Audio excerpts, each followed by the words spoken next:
Thought you'd finished everything? Think again. Here are the 7 games you need to go back to in 2020.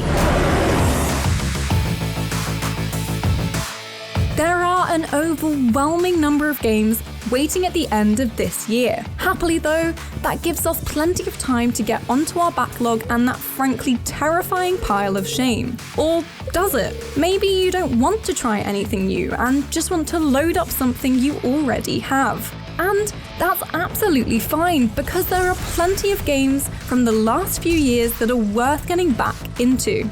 Here we've got a combination of free updates and paid DLC that mean these are 7 games you need to go back to in 2020. Yes, we're in a year where we'll hopefully be seeing a new Assassin's Creed game. But that's no reason to ignore the still not so quietly brilliant Assassin's Creed Odyssey. While there's an abundance of bonus DLC episodes to play if you want to put your hand in your pocket, the core game for Cassandra, or Alexios, has had a number of big changes. Not to mention a significant optional addition of antlers. Just look at him, so majestic. As well as additional quests that just arrived on the map for everyone to play, the innovative Story Creator mode lets you experience narratives created by the community and the chance to design your own. If you jump onto your PC and log in with your Ubi account, you can actually create your own Assassin's Creed adventure with 6 different quest types and branching dialogue. And before you say it, no, you don't get to control and farm XP. You ancient Greek cheat, you. And if none of that floats your boat, or wait, trireme, and you're in need of some calm or even education, head into Odyssey's Discovery Tour mode for some essential history lessons and a, less murdery world than we're used to. It is humbling to stand in the remnants of such a great civilization. Looking at these ruins, I am reminded that the past is never as far behind us as we think. Thought you'd slayed all the monsters? Think again. Iceborne is less of a DLC and more of a sequel to Monster Hunter World, thanks to the expansive new story and hordes of creatures ready to meet your blade. While some of the fights are variants of fearsome beasts you've faced before, they're updated enough to rival the other totally new monsters for enjoyable hacking and bashing. Speaking of, there's also a veritable arsenal of new weapons and armor to be discovered and crafted with the gooey bits you take from each victory. When you're not wielding a sword as big as you are, however, you'll be trekking through icier territories, adding even more landscapes to fall in love with. Hoarfrost Reach offers the largest region to explore yet, so wrap up your palico in something cozy and get back out there. I mean, who doesn't miss dressing up their cat? Just look at him. I know, it's rare that Stardew Valley ends up on a Logitech G list, but hear me out. Last year's free Everything update actually meant what it said. Everything got an update without any money whatsoever changing hands. Whether you play single player or co-farm with friends, Stardew suddenly has a list of new toys, clothes, and general quality of life upgrades. Fish ponds mean you can now harvest roe for caviar, and the old Joja Mart isn't just a ruin anymore. You can head inside and discover a new bundle to be fulfilled to get a new building. Yes, one of the items is dinosaur mayo, so you're going to have to get looking for those elusive dinosaur eggs. Let me know if you're still looking for one in the comments below so that I feel, less alone. Back to the update though, and there are stacks of new interactions, relationships, and fresh ways for you to, let's face it, never have to play another game ever again. Let the siren call of the ocean pull you back once again as you return to Sea of Thieves.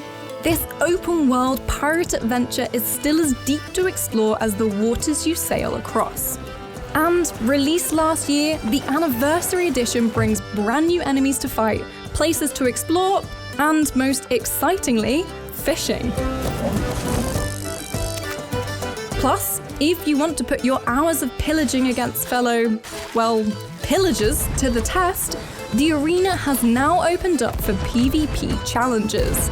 You can enter in sloop ship duos or galleons for larger teams and take on pirates as bloodthirsty as you are. Be warned though, megalodons lie below the surface waiting for crew to fall overboard, and volcanoes populate new islands, but you'll probably just be busy cooking up your latest catch. Oh, maybe don't eat that.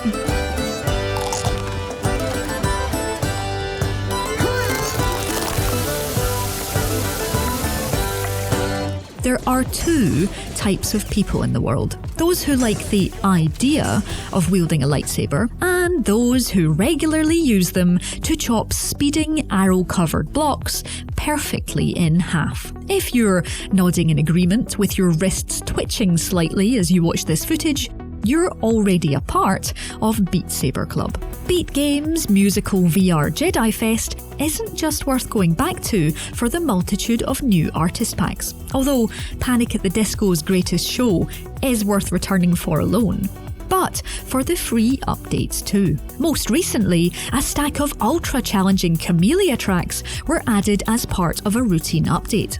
And for those who think that Facing Forward is so 2018, there's a frankly dangerous stack of both 90 and 360 degree tracks to get to swingy grips with.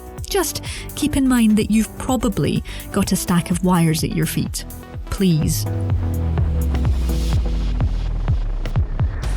Did you ever really leave The Sims 4? If you did, then you'll be pleased to know that all your cute couples, stylish houses, and clown dungeons are exactly as you left them.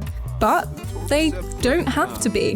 The Sims is constantly adding new expansion and stuff packs to make your Simlish-speaking characters come to life in all new undead and underwater ways. Flopson Bebeke Monara. Hala Omokai. With so many options, however, it can feel overwhelming, which is why we have a video on the very best packs to upgrade your digital doll's house. Celebrate the seasons with snowy landscaping, explore lost civilizations, or live out your wildest celebrity fantasies. The opportunities are even more endless. Yes, you have to buy the packs, but you can continue to raise families from infants to oldies, creating as much mayhem as you like along the way. Go on, head to university, practice your vampiric run, chat up skeletons, or visit an island retreat. Matt seems to be enjoying himself.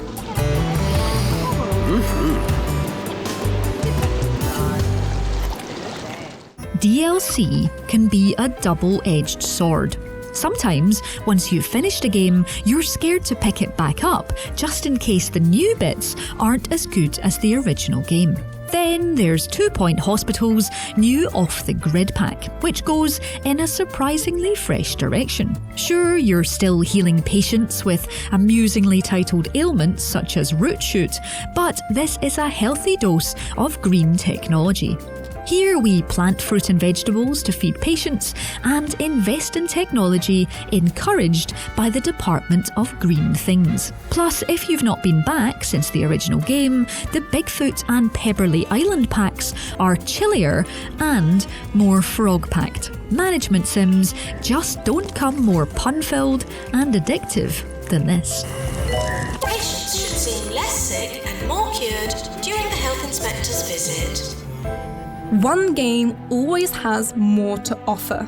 Come home to... Okay, yeah, no. We can't really add in Skyrim, but also, it's always there for us. The warm hearth to sit by after we come in from the snowy peaks of its mountaintops. No matter how many amazing open-world RPGs land in our lap, we still can't resist a trip back to Tamriel to enjoy all of Skyrim's Nordic delights. With a sweet roll in our pocket and an axe in our hand, it doesn't get much better than that.